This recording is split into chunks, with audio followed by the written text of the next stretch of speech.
His name was Cotton Mather. As if that wasn't bad enough, his father's name was Increase Mather.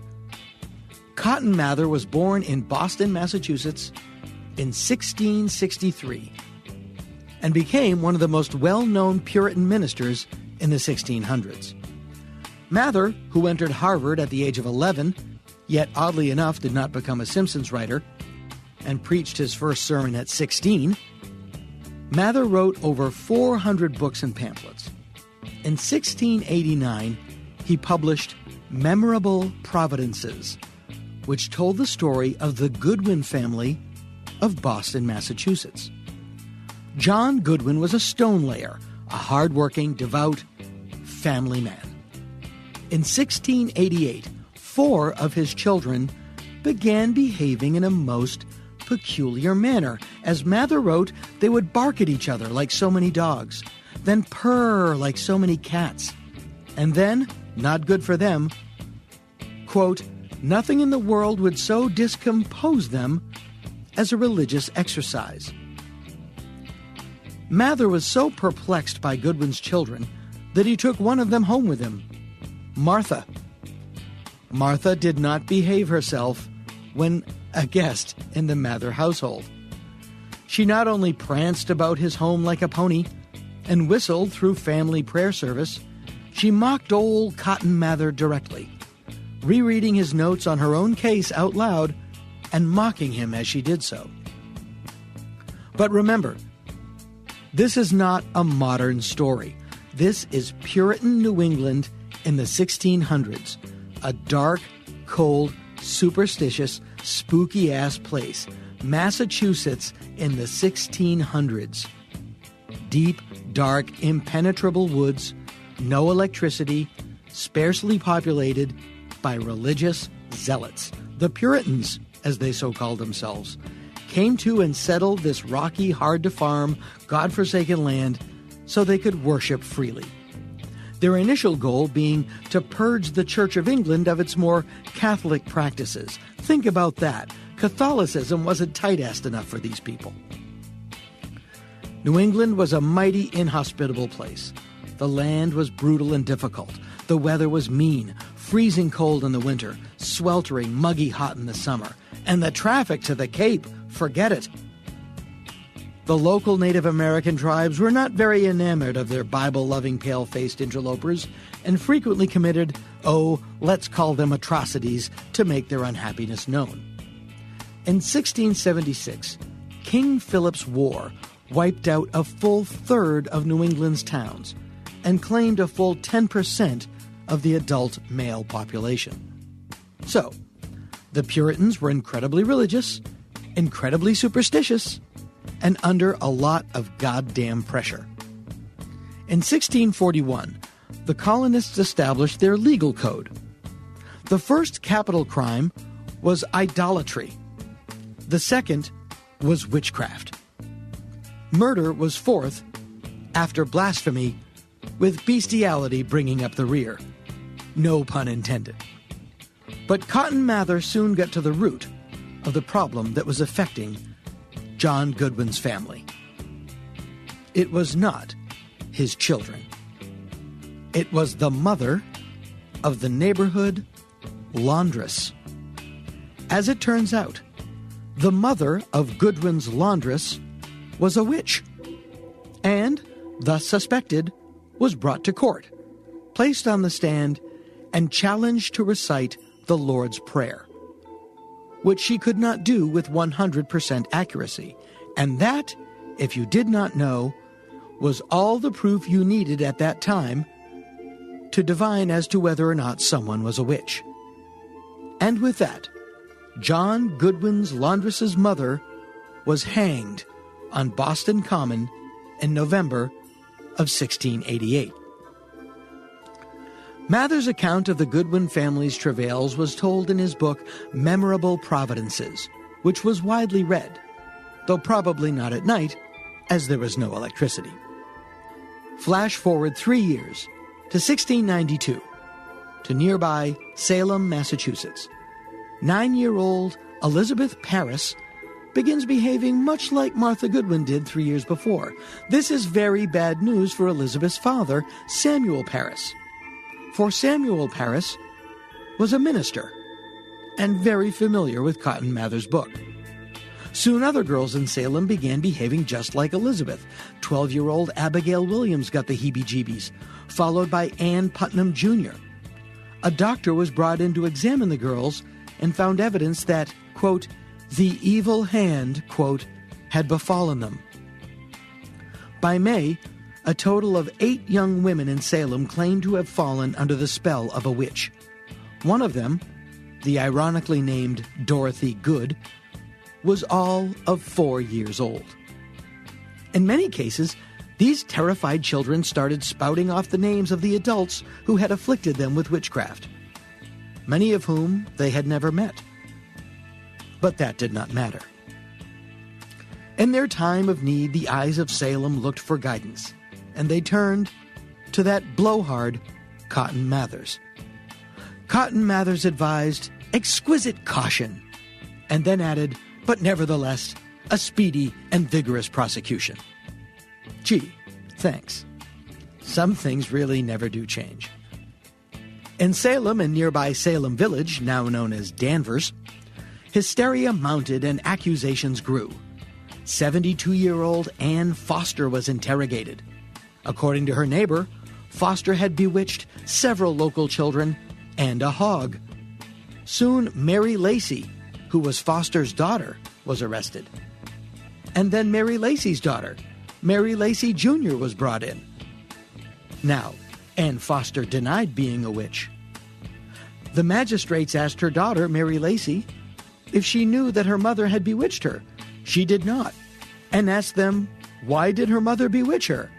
And by doing so, basically agreed with the justices that her mother was indeed a witch. By the time poor Mary Lacey Jr., Ann Foster's granddaughter, was questioned, the magistrate simply asked her if she acknowledged she was a witch, and she, confused and terrified, simply said yes.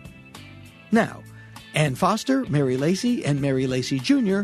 were all brought before the court. 3 generations of witches. Salem became a bee's nest of accusations and cross-accusations. A young woman named Mary Warren alleged that Ann Putnam had bewitched her, then admitted to lying, then was accused of witchcraft herself, then reversed her original statement, took back her lie, and reaffirmed that, yep, it was Ann Putnam, she's the witch. By this time, Salem was a hoppin', and people were coming from all around to watch the trials, much to the delight of limelight-gulping Cotton Mather, who, in his typical way, begged for compassion for the accused, but more compassion for the judges of the accused, for they were going up against the devil himself. So much for the supposed innocence of the accused. 5 witches, all vehemently protesting their innocence, and, of course, they were, and that's the beauty of accusing someone of being a witch, or a communist, or a terrorist. The more they protest their innocence, the more it looks like they're guilty. Well, of course they say they aren't witches. What else would a witch say? Anyway, they were all executed by the state. Then the hysteria, and then the flood. Nehemiah Abbott Jr., Sarah Wilds, William and Deliverance Hobbs, Edward and Sarah Bishop, Mary Black and Mary English, all suspected of witchcraft. Deliverance Hobbs gave the most colorful explanation of their pathetic plight. A black demon who lived deep in the New England woods. He supposedly killed a young girl by literally tearing her to pieces. He killed several other women, if not as elaborately. In addition to being in league with Satan, according to the frightened girl's testimony, he was also in league with the Indians and the French, as he had killed several frontier soldiers as well. Who was this embodiment of evil? According to the young girl's testimony, it was none other than George Burroughs, a local minister of all things. Of course, by the time Burroughs was brought in, there was literally no room in the jail for him, it being so very full of witches. In addition to being a minister, Burroughs was also a veteran Boston militia captain who was well loved and supported by his troops. But no matter. In fact, during a raid in 1689, he survived a brutal 7-hour battle. What may seem heroic to some was now used as evidence of being a witch.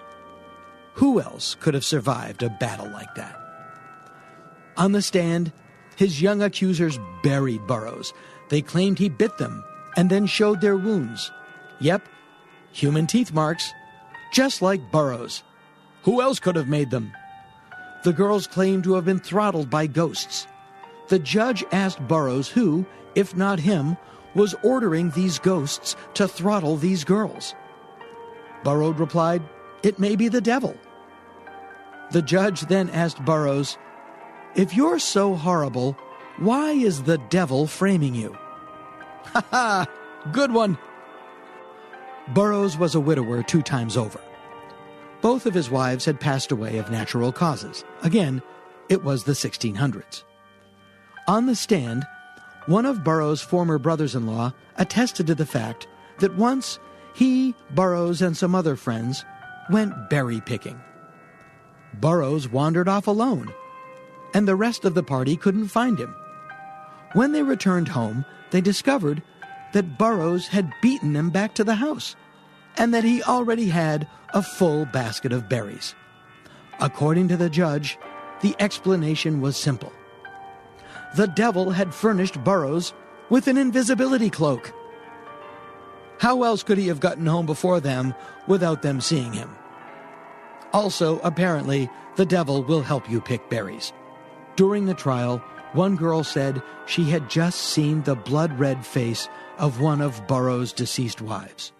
According to the girl, the ghostly apparition demanded justice.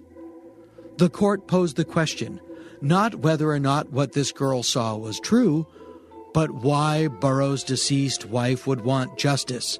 I thought you said she died of natural causes. Out of arguments, poor beleaguered George Burroughs, again, I remind you, a minister, produced a slip of paper from his pocket and read aloud. "There neither are, nor ever were there witches, that, having made a compact with the devil, can send the devil to torment other people at a distance." It was, quite frankly, the worst thing he could have possibly said. For if there were no such things as witches, then the Commonwealth of Massachusetts just executed 5 innocent people, 6 if you go back to John Goodwin's laundress's mother. Burroughs was reading from the book of Thomas Adie. Adie was sort of the Amazing Randy of the 17th century, and Adie attributed most supernatural occurrences to drinking, paranoia, or even the odd blow to the head. The problem was, Burroughs had already testified that there were witches, just that he wasn't one of them. And contradicting himself on the stand didn't help his case at all. On August 19th, 1692, Cotton Mather made the journey to Salem to watch George Burroughs and 3 others as they were marched through a large crowd to the waiting gallows. Burroughs was the first one up the ladder.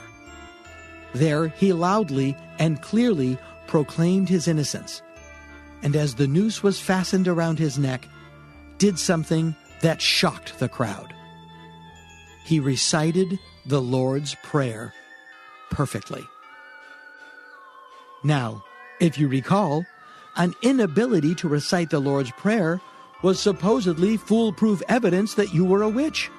Remember John Goodwin's laundress's mother? Cotton Mathers to the rescue. Remember, George Burroughs was a minister, but he was not an ordained minister. And golly, how clever was the devil that he would send a minister as an agent of evil. What a crafty Dickens. And so, George Burroughs was hanged.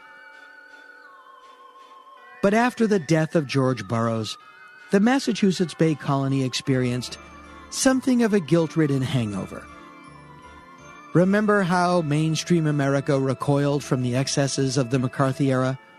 Remember how, after the Iraq War, most of America kind of recoiled and went, let's not think about that. I think it might have been the wrong country. I imagine in a couple of months or maybe a year, some very dedicated Trump followers may have the same experience. Cotton Mather's wrote a book explaining why people should feel not guilty, but awesome over the state-sanctioned murder of George Burroughs. But in the shocked aftermath, it didn't really sit well. And Cotton Mather's became something of an unspoken pariah.